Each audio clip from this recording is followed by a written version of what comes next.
Oke, kita ketemu lagi untuk mengupas tuntas berbagai hal. Dan kali ini kita bakal bahas salah satu grup yang paling seru nih di Piala Dunia 2026. Yap, kita akan menyelami Grup G Piala Dunia 2026.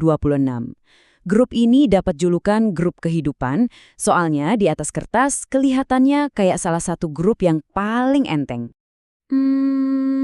Kayaknya nggak juga deh. Iya sih, ada satu tim yang jelas-jelas jadi favorit. Tapi drama yang sesungguhnya itu ada di perebutan tiket kedua buat lolos. Nah, ini yang bakal seru banget. Oke, kita mulai dari tim unggulan teratasnya, Belgia. Ini tim yang lagi di masa transisi nih. Generasi emas mereka udah di penghujung jalan, tapi generasi barunya mulai muncul. Lini serang mereka, wah jangan ditanya, masih kuat banget. Ada kombinasi visi bermain dari seorang veteran kayak Kevin De Bruyne yang nanti usianya udah 34, sama kecepatan super dari talenta muda macam Jeremy Doku. Belum lagi ada Romelu Lukaku dan Charles de Ketelaere sebagai ujung tombak. Tapi, nah ini dia masalahnya. Pertahanan mereka itu jadi tanda tanya besar. Bisa dibilang mereka lagi bangun ulang total di belakang.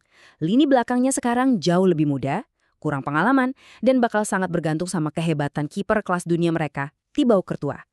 Dan tentu saja, pemain kuncinya ya Kevin De Bruyne. Walaupun ini mungkin jadi panggung internasional terakhirnya, dia tetap jadi otaknya tim. Dia itu pemain yang bisa membongkar pertahanan tim manapun.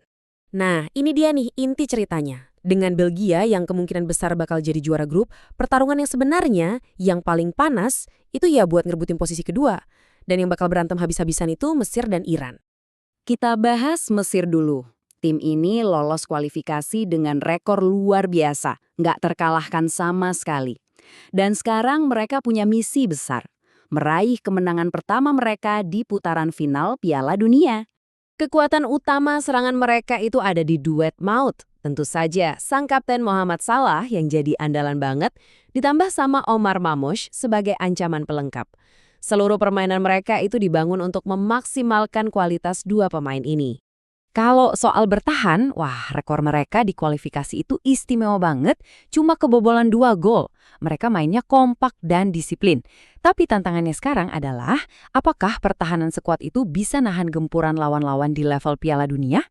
Dan ya, semua mata pastinya tertuju pada Mohamed Salah. Di usianya yang ke-34 nanti, turnamen ini bisa jadi babak penentuan dalam karir internasionalnya yang udah luar biasa. Ini kesempatan terakhirnya.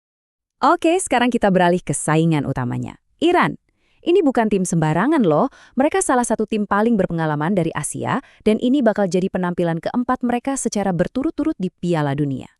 Gaya main Iran ini cenderung pragmatis, serangan mereka sangat bergantung sama ketajaman kapten mereka, Mehdi Taremi sebagai titik fokus utama. Mereka sabar menunggu momen yang pas untuk melancarkan serangan balik yang efisien. Identitas utama Iran itu adalah sistem pertahanan mereka yang super disiplin. Mereka ini tim yang dirancang untuk bikin frustasi lawan, susah banget ditembus. Satu hal yang mungkin jadi catatan adalah adanya sedikit isu di luar lapangan terkait lokasi pertandingan mereka di Amerika Serikat. Kalau Iran, pemain kuncinya jelas Mehdi Taremi. Pengalamannya main di klub-klub top Eropa kayak Porto dan Inter Milan itu jadi modal berharga banget. Dialah yang diharapkan bisa membuka jalan bagi Iran. Nah, ini yang bikin duel Mesir versus Iran jadi menarik banget. Ini tuh pertarungan dua gaya yang beda total. Di satu sisi ada Mesir yang ngandalin kejeniusan individu bintang-bintangnya, di sisi lain ada Iran yang kekuatannya ada di struktur permainan tim yang sangat disiplin. Eits, jangan lupakan satu tim lagi. Masih ada tim kuda hitamnya nih, Selandia Baru. Mereka akhirnya kembali lagi ke panggung Piala Dunia untuk pertama kalinya sejak tahun 2010. Rencana permainan mereka sebenarnya cukup simpel. Kirim bola ke striker andalan mereka, Chris Wood. Tapi jangan salah, kemenangan 4-1 mereka atas Chili tanpa Wood baru-baru ini nunjukin kalau mereka juga punya sumber gol lain. Jadi mereka nggak bisa diremehin. Secara pertahanan, tim berjuluk All Whites ini terorganisir dan kuat secara fisik. Tapi mereka punya kelemahan yang cukup kentara, yaitu saat menghadapi bola-bola mati. Ini bisa jadi masalah besar waktu ketemu tim-tim dengan kualitas teknik yang lebih tinggi. Dan pastinya, tumpuan harapan Selandia Baru ada pada Chris Wood. Sebagai pencetak gol terbanyak sepanjang masa buat negaranya, dialah pemain yang bisa memberi mereka kesempatan untuk bertarung di setiap pertandingan.